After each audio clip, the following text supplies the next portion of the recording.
We've all had moments that break us down, searching for light when the world spins round. But in those cracks, the purpose is born, a new way to live when the old is torn. It's more than a story, it's the rise from the fall, a place where your purpose starts to call. With Dr. Stephenson, wisdom takes flight, turning your pain into hope, into light. Collide with purpose, embrace the change. Every story's got a fire in its flame. Tune in, listen, find your way to take life's hardest hits and turn the page. In the podcast, the truth is found. Collide with purpose, let love abound. From heartbreak to strength, the lessons unfold. It's about how we rise, not the stories we've told. Guests with their journeys, sharing their light. In every collision, there's power in sight. It's more than a talk, it's the wisdom we gain through every struggle, through every pain. With conversations that open the door to purpose, to power, to so much more. Collide with purpose, embrace the change. Every story's got a fire in its flame. Tune in, listen, find your way to take life's hardest hits and turn the page. In the podcast, the truth is found. Collide with purpose, let love abound. So come as you are, with your scars and fears. This is the place where the truth appears. Turn your trials into stepping stones. Find the strength to claim your throne. Collide with purpose, embrace the change. Every story's got a fire in its flame. Tune in, listen, find your way to take life's hardest hits and turn the page. In the podcast, truth is found. Collide with purpose, let love abound. A collision with purpose, your journey starts here. In every conversation, we'll wipe away fear. Find your purpose, let your life ignite. With Dr. Stephenson, you'll find your light.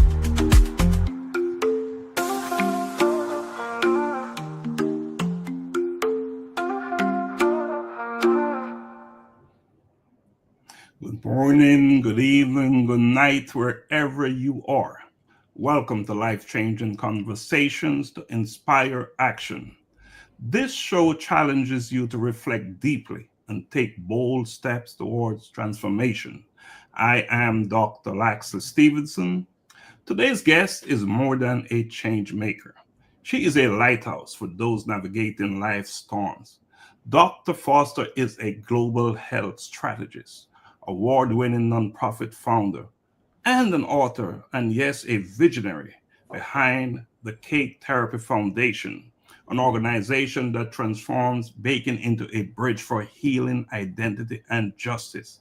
She's a scientist turned storyteller and the host of Cake Therapy podcast, leading conversations that are as bold as they are necessary. With over 15 years of impact across the US and the Caribbean, she is reimagining what it means to lead with heart, with honesty, and with unwavering purpose. So today, we're not just having a conversation, we are stepping into sacred space. Please let us welcome the incredible Dr. Foster. Hi, Doc. Hi, Dr. Stephenson. Thank you for having me. Wow, it's my pleasure to have you on. And just for our audience sake, you're in Jamaica right now, right? I am in Jamaica because I'm Jamaican. Yes. I love that. By the way, I'm Jamaican also. You can't just claim the Jamaican yourself, okay? I claim it everywhere I go. I You- let the world know I'm Jamaican. but not just for you alone. We're both Yeah, Jamaican, and I'm no. sure a number of people from Jamaica is watching us right now. But I introduce you, use your bio, but share a little bit about yourself from through your lens, through your perspective. Yeah. I'm just a girl from a broken home with lots of broken promises from a father and a mother who did well for her, so that she could become who she is. I'm Jamaican, like I mentioned at the top. I'm married with two children, Kendi and Kennedy, and I'm a baker, food lover, dessert maker at heart. And we're going to talk about baking tonight, but not Hmm. just to bake cakes, but Yes. with a greater purpose. Oh, absolutely. Always with a purpose. Everything is well, you're on the purpose platform. Yeah. So that Okay. you're here is another collision with purpose for you, Yes, right? absolutely. I All believe right. so. So Hmm. let's talk about the journey behind the power. All right. Let's Hmm. talk about you have lived at the intersection of science, storytelling, and soul work. What Yeah. defining moment forced you to reimagine who you were and who you were called to become? Yeah, that's a good question. I think for me, there was a moment in my career, and I think we'll talk about that as the interview goes on, where I almost lost everything because of a pregnancy. And after losing everything that I thought made me super successful, and having now had to be on bed rest because of this child, I found myself really in the kitchen. So I think this is the journey that now begins beyond the power of being this uber successful individual, where I've actually now found myself on my knees in a kitchen, just baking just to feel grounded. Because when I was on bed rest, Dr. Stephenson, I couldn't do anything at all. I could no longer do this vaccine work that I was charged to do across the Caribbean, but I needed to still feel grounded. I've lost myself in the work of science and scholarly things, but the kitchen found me. So I was trying to survive, to really create a moment of quiet for myself in the kitchen. I think that's where it began. Wow. And look what you have done with it. Yeah, Yeah. absolutely. And by the way, you talk about pregnancy, and it was a serious challenge. Hmm. How's your child, that child? Oh, my daughter, she is doing well. She is a whippersnapper. My son say she is sassy, but yeah, thank God. It was just I pregnancies and I don't seem to get along, but my daughter is doing great. Thank you for asking about her. Definitely. Well, Yeah. it's all about our children, right? Yes, of course. Hmm. Absolutely. Now, let's go beyond your bio, Dr. Foster. Let's go beyond. Yeah. People often see your titles, your accolades, but what is the untold story that shaped the woman behind all those credentials? Hmm. I mentioned it briefly at the top of this. I said I was an impoverished girl from an impoverished home. Mm, What people don't see when they see my bio is a girl who pretty much once questioned her worth because of who didn't show up, in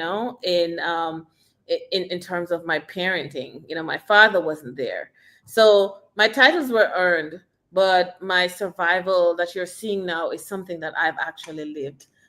So I had to father myself while my mother tried to play both roles, but I've advocated for myself a lot to really rebuild my own personal self-esteem. And I mm, had to do that again and again because I had to be intentional about who I am, because I've achieved so much in this bio simply because I'm an overachiever. And I wanted to always hear, well done, because I didn't hear that from mm. a parent. So, what people are seeing is this invisible resilience, and it's that invisible resilience that I talk about often is what actually shaped the woman that you're seeing now. Wow. So seeking approval was so important. Yep. So I Mm. became an overachiever, and I have several letters behind my name to prove it. But it's interesting for some people seeking approval is just for them to be I'm worthy. You've Yeah. taken it another place, a whole Mm-hmm. different level. Seeking that approval you've achieved beyond what would have Yes. been normal expectations, but now you're using what you've achieved, not just for you, Yeah.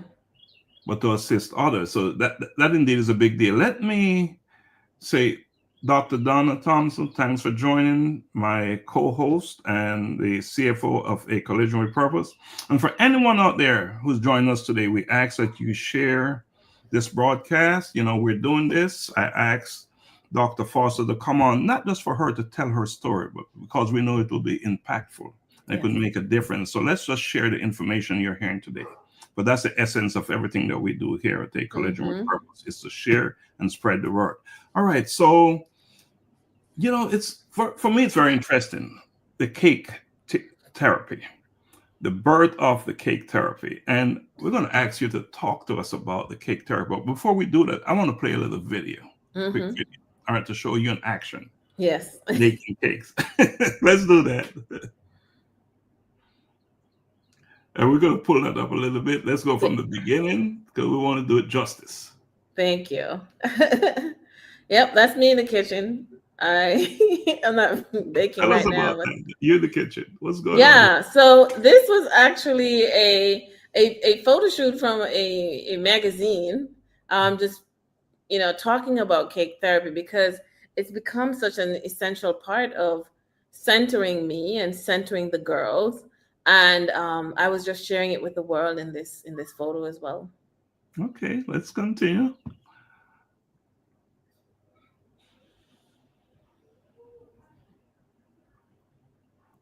And that's from the same shoot? Yes, absolutely, from the same shoot. Okay. Just simply highlighting, conversations around the kitchen, just making sure it's meaningful. Okay. And this will all make sense in a minute. And here's Yep, this is me over in Switzerland doing my own cake therapy. So this photo was taken in cake therapy. I baked that and decorated it from scratch because once I started baking, I realized I was really, really good at it. And this is me in action. So this is like not just therapy, but this is also a business where you're selling these cakes? Of course. Yes, of course. It's not just therapy for the sake of therapy. No, I'm baking now with a purpose because it's a business now for me, and percentages of sugar spoon desserts, which is not what I call the entrepreneurial side of this cake or baking, aspect of my life, it goes towards the Cake Therapy Foundation, which I founded. Okay, and we're going to talk a little bit more about that. I'm going to absolutely. Let me remove it from the screen here. And all right, so again, the birth of cake therapy. Yes. And cake therapy didn't just emerge from theory. It came from your own lived experience. Mm-hmm. What pain or revelation birthed the idea that healing could begin in the kitchen? You know what? The cake therapy was really born the day I realized that the kitchen can become my sanctuary. So for months, I lived in the kitchen baking cookies and baking cakes because I had actually lost my sense of self, because I've always been grounded in the scientific world. And when I couldn't do it anymore, I had to find something else to just recenter. And I guess to become good at, so baking gave me something I could control, I believe, and something beautiful emerged from the creations in the kitchen. So I thought, if this could actually heal me in the moment, maybe I can heal others just using baking as a therapy. So right now, cake therapy is using the kitchen as a metaphor for women and girls to center themselves. Wow. It worked for you. Therefore, it can work for others. Absolutely. Because even though I'm unique, but I don't operate in a vacuum. I don't, I'm not a monolith. I believe that, whatever programs and therapeutic modalities that could actually work for me should be able to work for someone else. And based on the response we're getting here in the comments, and I'm going to read a couple of them. All right. Yeah, of course. Dr. Donna said, "I love it, cake therapy." And she said, "Wow, baking with a purpose." Yes. And Lisa, thanks for joining us, Lisa. Lisa said, "I use baking as a coping mechanism." Absolutely, Lisa. Email us. We would love to have you on our podcast to talk about it. And Dr. Donna also said the kitchen can become your sanctuary. Yeah. What a way to redefine yourself. Yes, Wow. absolutely. Yeah. Wow. So Thank you know you. you're onto something big, right? Yep. Yeah, I know. I really know that it's really a special modality to have introduced to the world. Not that the kitchen is new, it's how you can use the kitchen that's becoming, at the forefront, and it's fairly new. So I'm excited to see where it goes. And you've leveraged it so well, I must Thank say. you so much. I appreciate that. Yes. All right, Dr. Foster, we're going to talk a little bit more about baking. Baking as a bridge to belonging, because Yeah. that's exactly what you did. Mm-hmm. You work with girls who have been overlooked, forgotten, and displaced. Yeah. Why does baking create a safe space where therapy sometimes falls short? Yeah.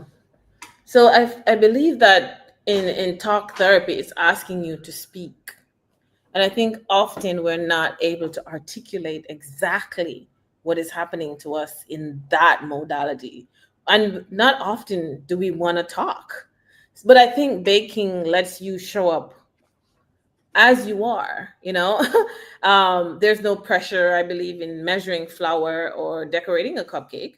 And I think for the girls who've been marginalized or even silenced or displaced or being judged, I think the kitchen often becomes a space where they can just be themselves. And that's where the true healing begins. I think girls deserve a space and a platform where they can be themselves so that they can heal with their friends, build community and foster a sense of belonging. Yeah. I'm going to post something in the comments, all right? And this is what sugarspoondesserts.com. Yes. I'm going to Hmm. post it in there. Yeah, that's the entrepreneurial side of what's become of my baking journey. Yeah. And I Yeah. think, and tell us a little bit about sugarspoondesert.com. Let's do Yeah. something about that. Sugar Spoon Desserts is where I've housed my talent, I developed this. I found out that I had the ability to bake less than 10 years ago. And I just started to show off, literally, the things that I've baked. And it's amazing, the journey. Sugar Spoon Desserts have taken me to the Bachelorette. I've baked for the Bachelorette ABC. Um, my clientele is now NFL, NBA, and almost a lot of Minnesota weddings. So I'm super excited. But that's the platform where I show all the pastries that I've baked over the years. Okay? And I'm also posting where they can get cake therapy, bacon, change life on Amazon. I'm posting that in the Yeah, comments as thank well. you. You have so much information that we need to share. So, all right. So let's keep it moving. Mm-hmm. Let's get to a moment in your life you Yeah, will never forget. You know, the moment that reminds you it is all worth it. What yeah, story from the girls you have served stopped you in your track and stirred your soul mostly? yeah. Whew. So I'm gonna quickly share a girl, and then I'll quickly share a parent if time permits. Hmm. So for me, I meet girls weekly. I have a group that I meet consistently every Wednesday. And a girl just walks into my space and she shares with me that this is the best part of her day. Coming to cake therapy is the best part of your day. And I hold on to that dearly. And then a mother picked up her child and she tells me that cake therapy is the only thing that she could actually withhold from her child as consequence for her to behave at home. That moment alone stopped me cold. Like, can you imagine? It's not taking the tablet away, it's removing the access to cake therapy to a girl that has altered how she's misbehaving at home. And that's when I knew that this wasn't just about baking, it was about belonging for girls. Wow. What, transformation not just for you, but Yeah, for those who you serve as well. yeah, And absolutely. and we're talking about healing, but Yeah, healing is not just for individuals Mm-hmm. in Jamaica. It's across Right. different cultures. Mm-hmm. So, from the Caribbean to Minnesota, you have stood in rooms marked by traumas, Yeah. resilience, and resistance. What have these communities taught you about what healing really looks like? Yeah.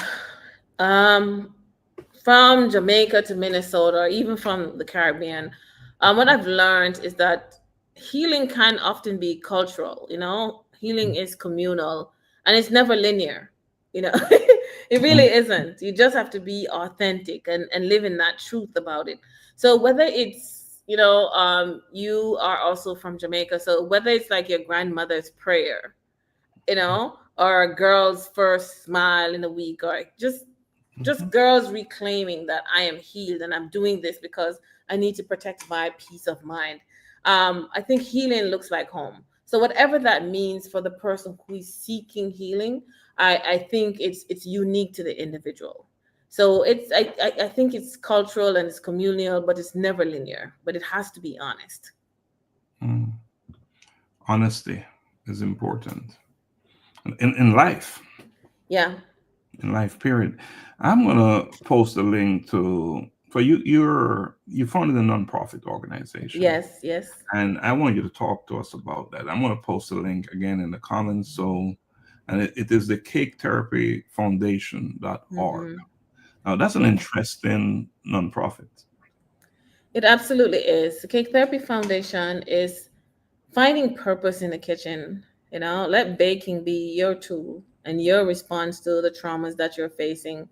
And it's it's geared towards girls impacted by the justice system, girls aging out of foster care, girls who are in and out of home placements, teaching them a sense of self and belonging, and that they too can. We're not teaching people to just become bakers. We're teaching girls to become entrepreneurs.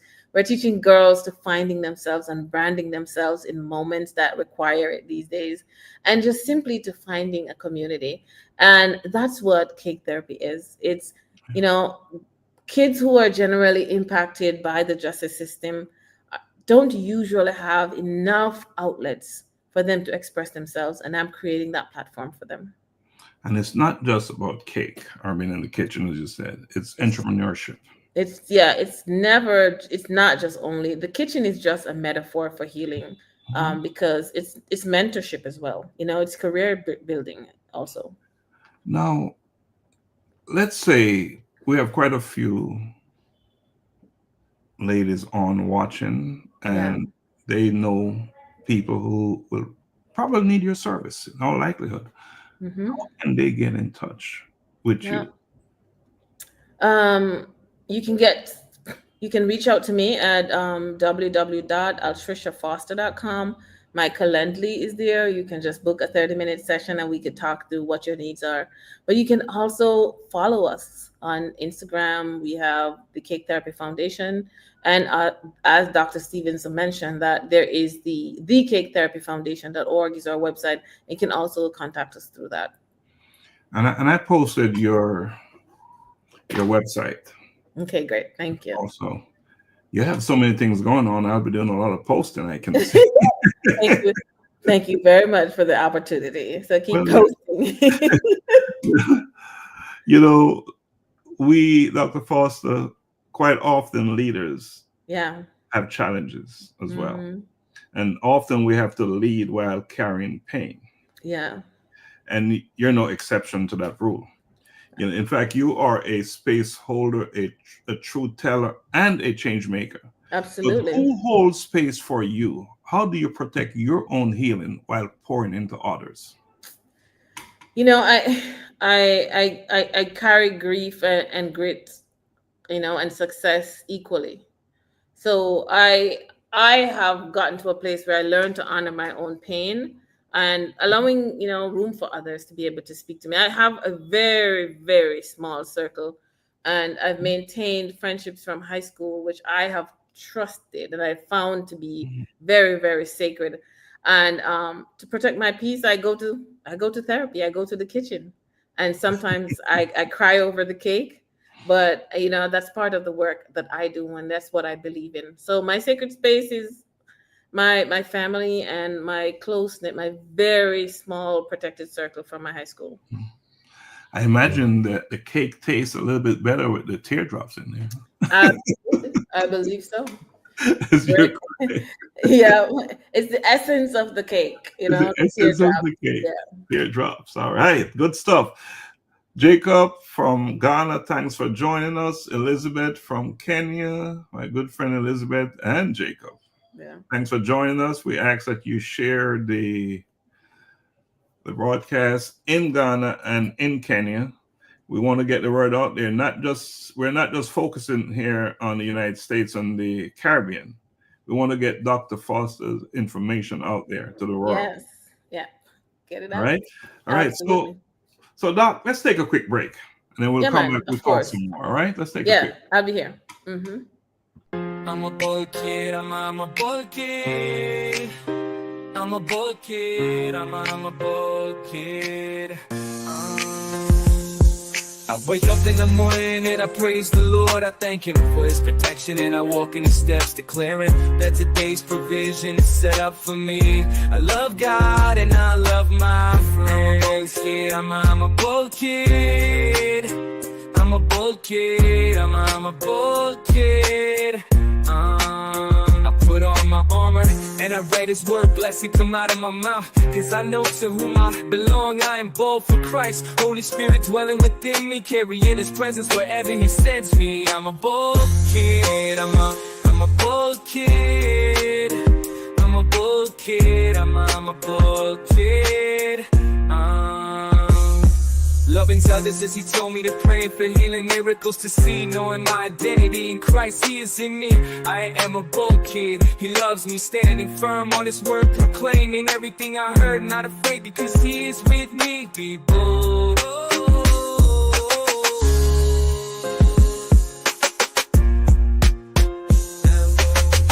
I'm a bold kid, I'm a bold kid, I'm a bold kid, I'm a bold kid. Put on my armor and I read His word, blessing come out of my mouth. Because I know to whom I belong, I am bold for Christ. Holy Spirit dwelling within me, carrying His presence wherever He sends me. I'm a bold kid, I'm a bold kid. I'm a bold kid, I'm a bold kid. All right. Welcome back to Life-Changing Conversation to Inspire Action. And today we're inspiring action with Dr. Foster. We're talking about healing. Yes. Using cake. Yeah. Right? Well, we're talking about other things as well. Dr. Foster is also a well-established author. And now we're going to talk about the vulnerability of storytelling. So, Dr. Foster, your book, Lessons I Never Learned from My Father, carries raw truth and generational grief. Yeah. What did writing that book require from you emotionally, and what did it restore? Writing Lessons I Never Learned from My Father pretty much stripped me bare. I had to be gentle with the storytelling simply because my father has other children, and my story may not resonate with them because they might have had a different experience with him, right? But I had to revisit my own wounds and just ensure that I'd buried and cloaked this story in just truth about how I felt and how I felt I was treated or mismanaged or forgotten. And I think that some of these stories I used to whisper, but now I became brave and bold in doing it. It's my truth, and I was ready to always tell the story. So I really had to be vulnerable to be able to reclaim the power that was my story, or that is my story. So I didn't just write a book. I believe that I actually released the weight of not forgiving my father. And in the book, I'm inviting others to come on that journey and release whatever they're carrying. You know, I've always wondered when someone would write their story. It's not just about you. Yeah. And what how are they responding? So far Family, so good. family. Yeah. Pardon? What the family? How's the family responding? So far so good. The good thing is I'm not very close with that side of the family because my father was never in my life, so he did Mhm. not create a dynamic for me to have those relationships where I could even care enough about what their response is going to be, but just respecting them enough to be able to tell the story gentle or gently. So it's all that. Yeah, toned it down a little bit. um you know what, there are many ways to say things, several ways. Mhm. So I might have articulated it differently if I was Mhm. coming from a place of anger, but I'm able to articulate it differently because I'm coming from a place of peace. You know, in telling the story as you did, you had to get it away from you, and once Yeah. you release it, Mm-hmm.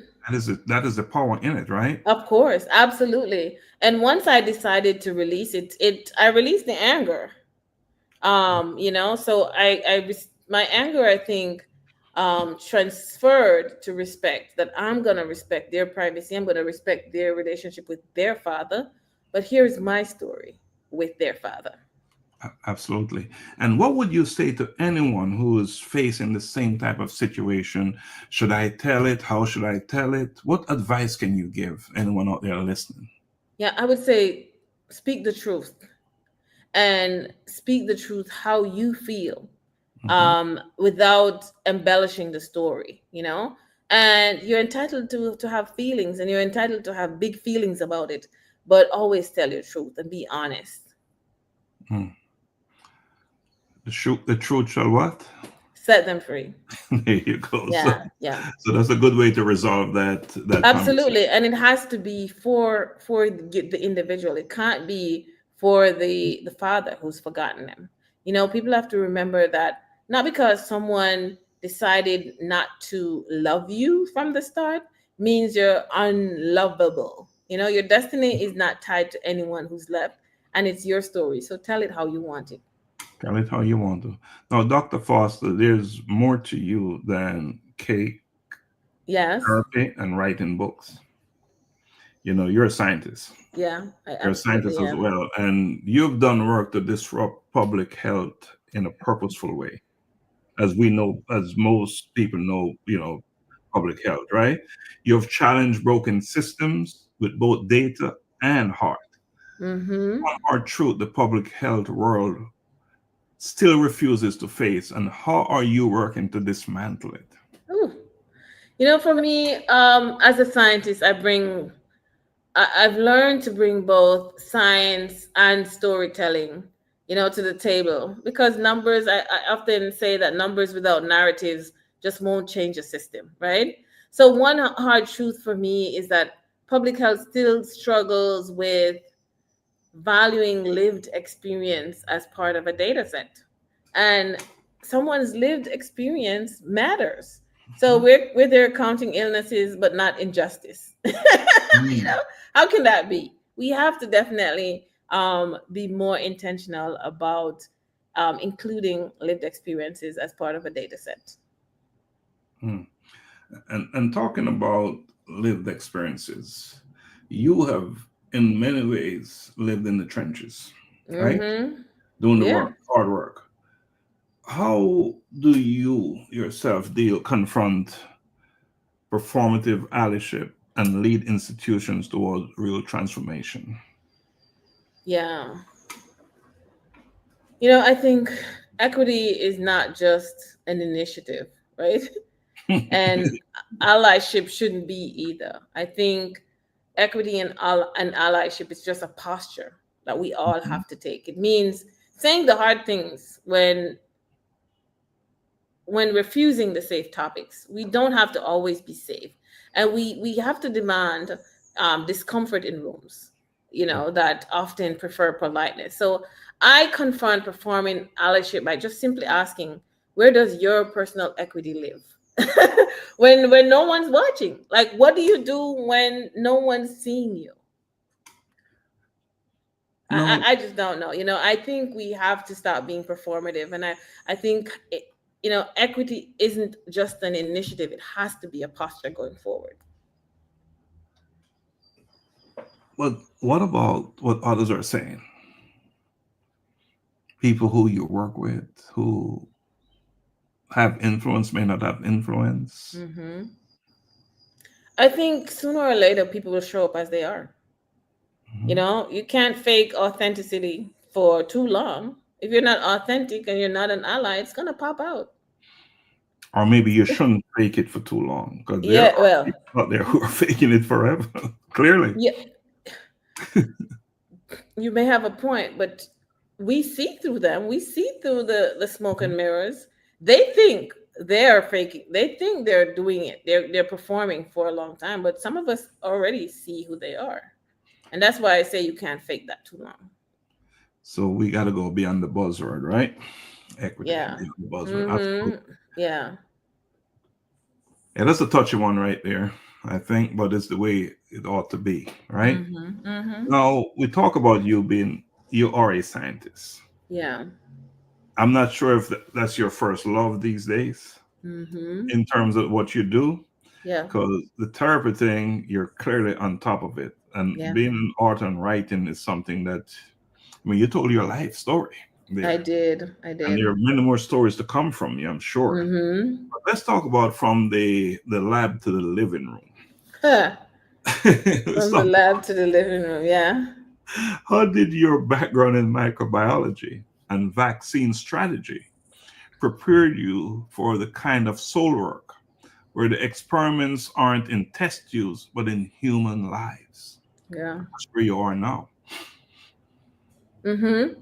And to answer that, you know what? I can actually be both.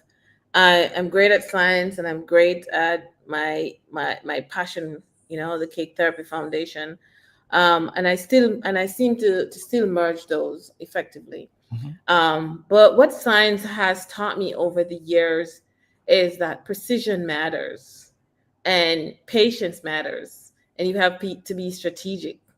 And it's in baking, it's the same. Precision matters because you have to measure, and patience in the baking of the cake, decorating of the cake, that matters. So the way I see it, I used to study what one could say, like, what lives under microscopes, I would say, organisms under a microscope. Now I'm now trying to see what lives beneath the surface of the girl's silence. Ha, that's a good Mhm. one. I'm trying to figure out like what lives beneath the soul and the surface of the girl's silence in cake therapy. So it's almost the same. Both of them matter equally, but both of them require some care.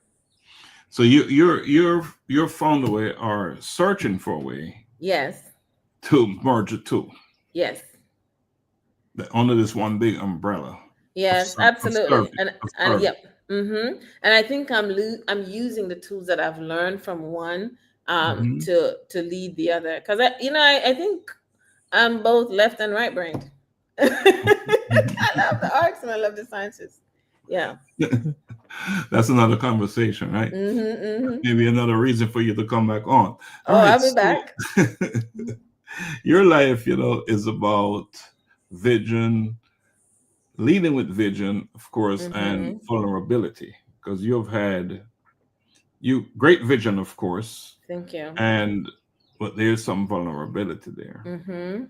as you're exposed and pursuing your vision. Yeah. So, what does it mean, Dr. Foster? What does it mean to lead with both fire and tenderness in today's world, in today's setup? And how do you model that for the next generation of change makers? Mhm. Who follow Leading you? with fire and tenderness, you say. Yes. Um. Yeah, and you fire, you are on it, you're aggressive, Mhm. Mhm. yet there's a level of tenderness. Yeah. I lead with the truth, and I lead with honesty. But at the same time, in writing my books and telling my stories, I'm Mhm. letting people see the scars. that, so I see that as the fire is leading with honesty and strength, and I see the tenderness as just leading with my scars, showing my scars, because I believe that my audience is the girl. My intending audience is to the girl who's in pain, who's experienced some form of trauma. And I believe that when girls see that you're real and you're authentic and you're leading with integrity, they believe that their dreams can too, because I've become Dr. Altreisha Foster in spite of. And I've given them this access to ask and want to know who I am and how I became me. So there's a level of tenderness and care that I have to lead with, but then there's honesty that's important. Right. And again, it's a balancing act. Yes, it is. It really is, because sometimes you're parts of your story you don't want to share, but then you're hearing a girl or two who's living a similar life, Mm-hmm. right? And then you have to say, listen, this happened to me too, and this is how we're gonna do it together because I have done it. And that's the honesty right there. Yeah. And Mm-hmm. part of the tenderness would be, no, you're a dad. There are Yeah. other children. Mm-hmm. You want to make sure you still don't want to disrupt their situation, but you want, Absolutely not. and there is the balance in peace. Mm-hmm. And based on your account, you've done just that, Yeah. where all stakeholders are on board. Yeah. Well, I hope so. The book is out, so I really hope so. All right. So now your life is anchored in purpose, Yeah. clearly. Mm-hmm. But you're busy. You have a lot going on. So with all the roles that you carry, Yeah. you're a strategist, you're a founder of nonprofit agency, of different businesses, you're an advisor, you're an author. What anchors you when the noise gets so loud and the mission feels heavy? Yeah. My family, my husband and my kids anchor me. Mhm. My mother Lorna anchors me and keeps me grounded. And I remember who I serve. You know, I serve God first and then the girls. And um and each time I think about the forgotten girl, Mm. I come back to a place of service and of purpose, and just reminding myself that I'm baking with a purpose. All that I'm doing is purposeful at this point. So I return to my own kitchen.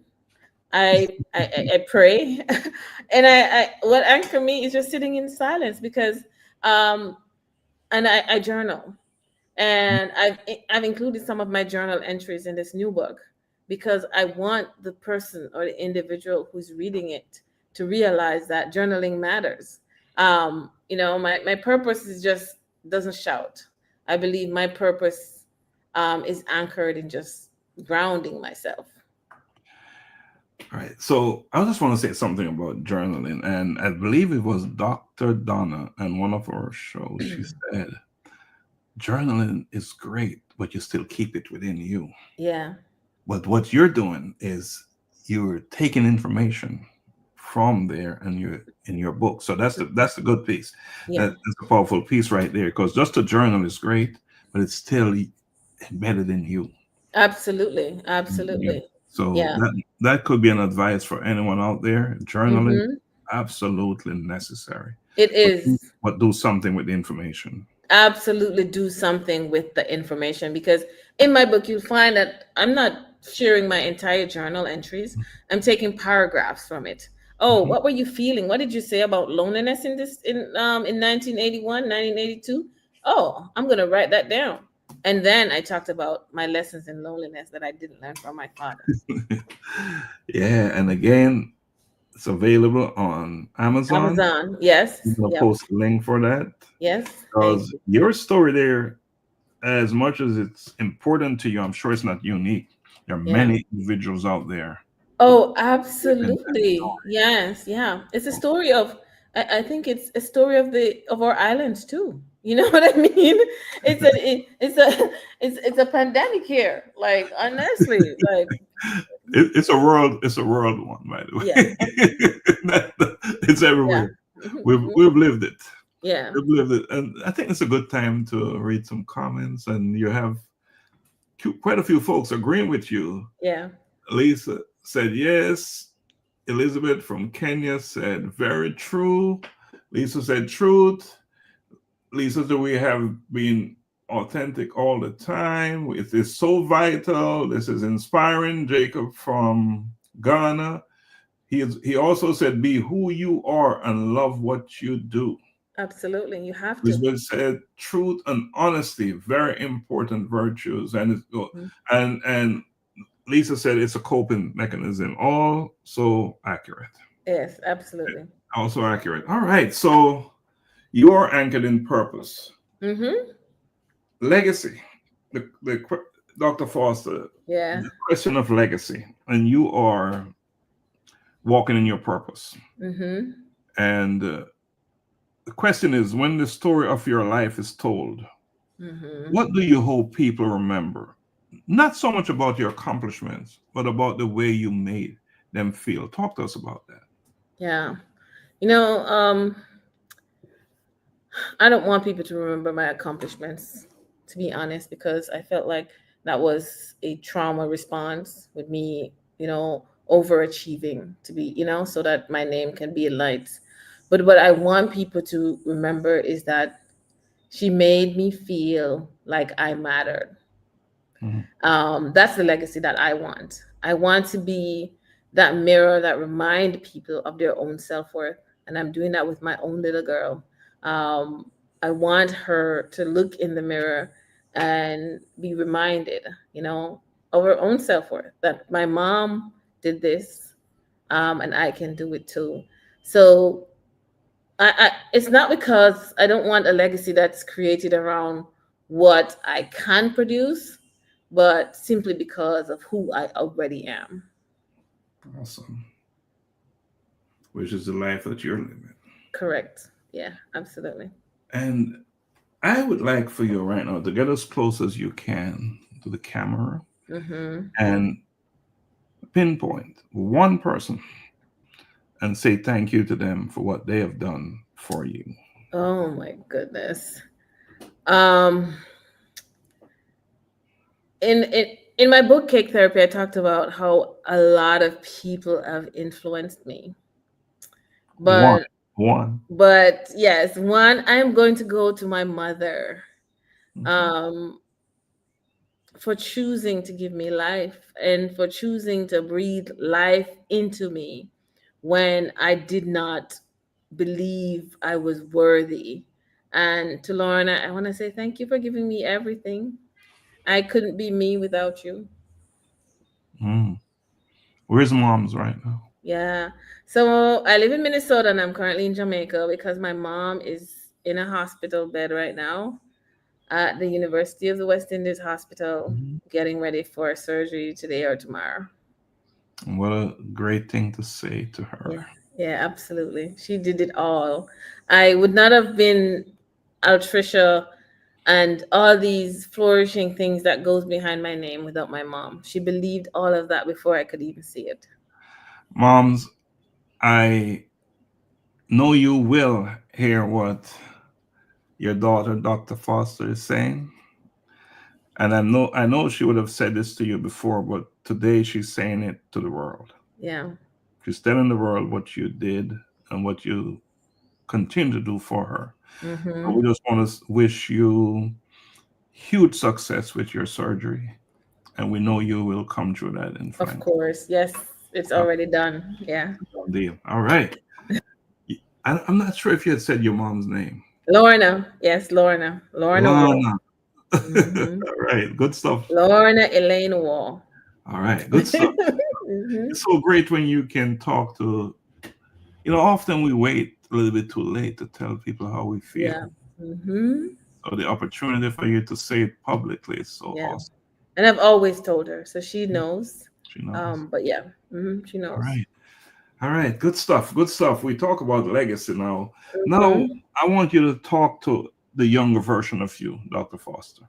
Yeah, The younger version. And you had a young version. yeah, I do. If you could whisper one sentence to that young Hmm. version of you Yeah. who was just trying to figure it out, trying to survive, what would you say to her now? Yeah. What would I say to Altreisha then? Mhm. Um, I would say you're not too much. You're just enough. Just keep rising, keep going, keep choosing you. Your legacy is not tied to who left you. Mm. Yeah, Enough. enough. Yeah, And I think beyond the younger version of you, understanding that enough is a good thing. yeah, To see yourself when you look in the mirror and not be in a state where I need to be this, I need to be that. Learn how to use what you have. yeah. Mm-hmm. Chances are you have enough. Yeah, You have enough. And there's this thing that's saying grow where you're planted. yeah. And But bloom there. and bloom there. Often too many of us, and I say us, too many of us, because I've been a victim of that belief as well, that if only I had, Yeah, or this was different. When the thing to say is, this is where I am, this is where I'm going to build from, this is where I'm going to grow from, and as you say, bloom, yeah, bloom. Because you don't always, you very rarely get the opportunity to determine certain things in your life. But yeah. once you're there, you can Mm-hmm. see the difference. Yeah. Whatever Mm-hmm. opportunities that are there, you can certainly learn how to leverage them in Absolutely. your Yeah, life. you have to. Mm-hmm. So, Dr. Foster, time is really moving. We're almost at the hour, just like that, Oh, yeah. just like that. So, what I would like you to do now is say something for anyone out there who's listening. Mm-hmm. Whether they're overwhelmed caregivers, Yeah. aspiring leaders, or broken girls still waiting to rise. What is the first bold step they can take towards healing and wholeness today? Mm. Today. I say to you today that your first bold step does not have to be loud. You just have to take the step. Nobody needs to know. You could do it in your own time, your own pace, but it doesn't have to be loud. It doesn't have to mean anything to anyone else. It just has to mean something to you. It can be simply breathing, saying yes to joy, saying no to someone or something that has caused you pain, or simply daring to believe that you yourself deserve healing and that healing is for you. Um, I think your own personal wholeness is a destination, and it's just simply a decision that you have to make daily. Just keep making that decision for you. Wow, that's advice I would receive. That's And good. thanks for sharing that. Yeah. As we are about to wrap up our conversation today, Dr. Foster, Hmm. anything else you'd like to say? Maybe a question I didn't ask you, but you think it's important to get it out there? This is the opportunity to do so. Yeah. Before I leave, and if there are mothers or girls who are re-watching this or watching this live, I want you to just keep encouraging your girls and keep speaking over them. Keep reminding them that they too can. And something I tell myself all the time is that my father did not love me, but it didn't mean I was unlovable. And that girls are hearing that and women hear this and they're feeling the same way. But I want you to keep reminding them that they are lovable and they should be loved. Mhm. Now, I want to ask you to say something to men. Yeah. Talk to them.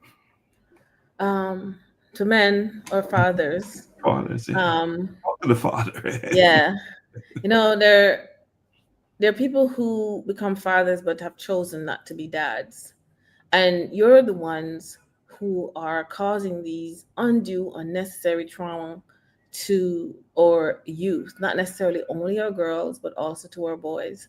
I say it is a gift and you need to start stepping and leading and walking in your purpose. I know you can do it, even if your own father is not there, wasn't there for you, but there must be something that you envisioned for your own life. I want you to pass that on to the child that you've now given birth to. you know, I hear what you're saying, but I'm wondering if there's some deeper underlying factors creating what you just talked about. It's Uh, why some individuals are able to break away from it, but others are not able to do so. Sometimes I think it's cultural, it's socialization. Mhm. You know, um, people start believing that you need to hit and run. That's what the music is telling them. They just hit and run. And I think it's cultural, But it's socialization. who wrote that song "Hit and Run"? That was not a male. I don't know, We but don't need to call the name, but that was yeah, not a male. I, That yeah, song was written by exactly. yeah. So, But and you say cultural because I've traveled to Africa, mhm.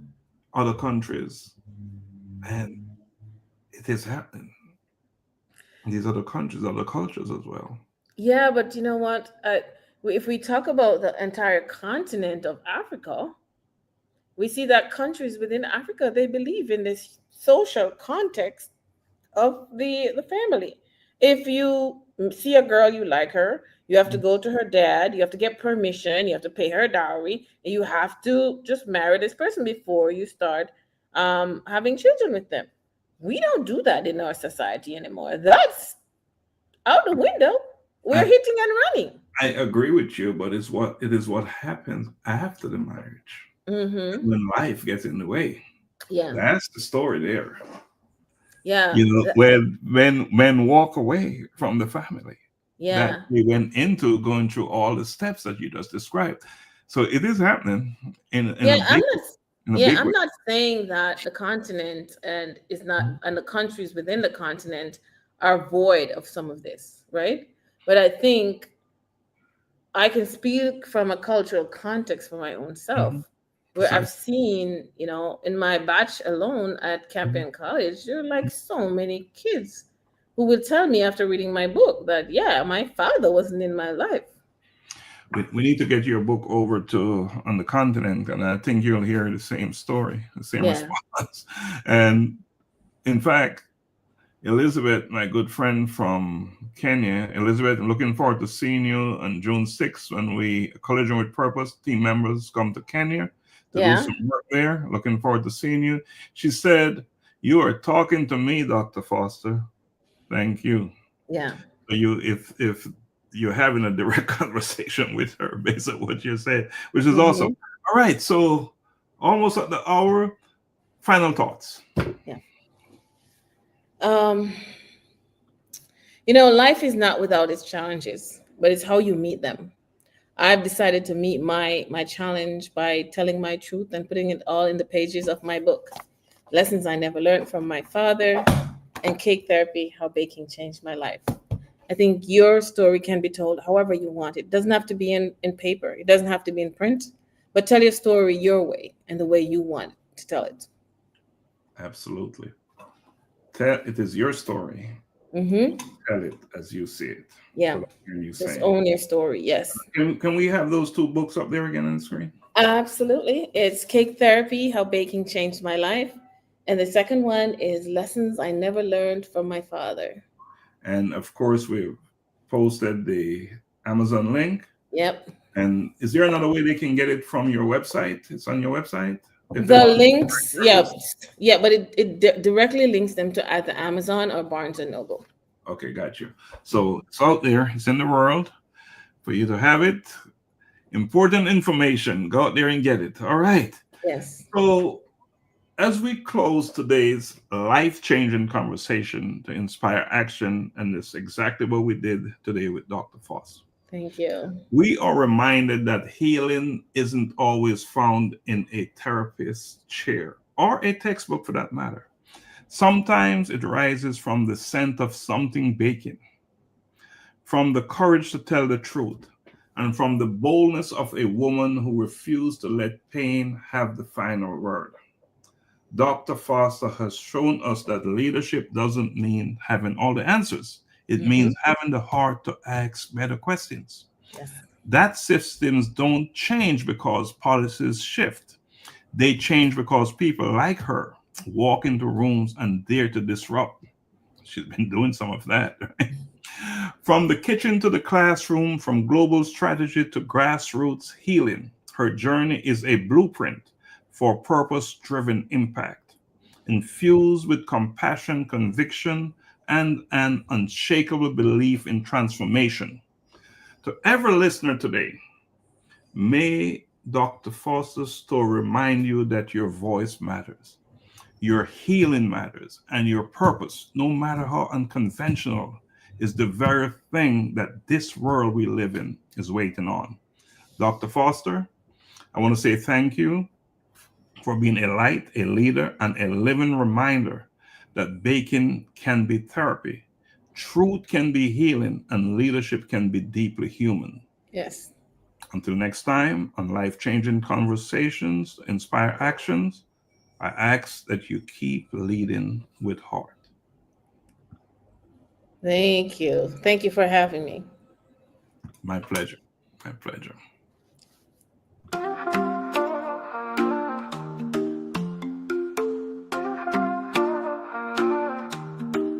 We've all had moments that break us down, searching for light when the world spins round.